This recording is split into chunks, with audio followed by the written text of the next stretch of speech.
Kuna baadhi ya makosa yakipatikana katika maisha ya mwanadamu huwa ni hatari, bali huingizwa katika kundi ambaye si nzuri. Hadithi ya Bwana Mtume sallallahu alayhi wasallam iliyokuja katika Sahih al-Bukhari, hadithi ya Abdullah ibn Amr ibn As asema, arba'un man kunna fihi kana munafiqan khalisa. Mambo manne yakipatikana ndani ya maisha yako, yote manne yakipatikana, you are pure munafiq, wewe ni munafiq asli. Kana munafiqan khalisan. Wa man kanat fihi khaslatun minhun kanat fihi khaslatun min an-nifaq hatta yad'aha. Na katika hizi sifa nne, ikiwa hazitapatikana nne, ipatikane moja peke yake, basi wewe una sifa ya munafiq mpaka siku ukiacha. Asema Rasulullah sallallahu alaihi wasallam, idha tumina khana wa idha haddatha kadhab wa idha ahada ghadar wa idha khasama fajar.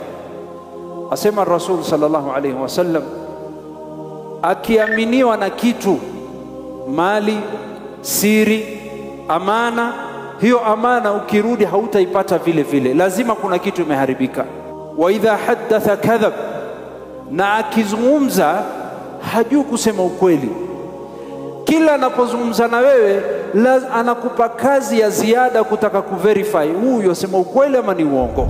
Wa idha ahada ghadar, na akikuahidi hii nitafanya, tutakutana wakati fulani, tutakutana siku fulani, hii mimi usifikiri, usirudi nyuma, mimi nitafanya, hiyo ahadi ndo imeenda, hajui kutimiza ahadi. Wa idha khasama fajar, la ilaha illa Allah. Na siku mkija mkikosana,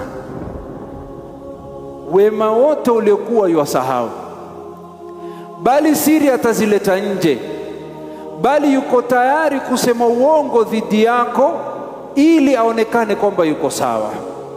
Wa idha khasama fajar.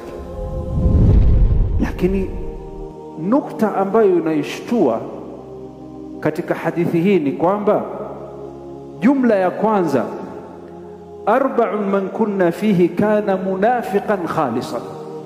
Ikiwa haya mambo manne yapo katika ndani ya maisha yako, ar-Rasul asema you are pure munafiq, wal iyadhu billah. Jamanini, yashtua haishtui? Yashtua.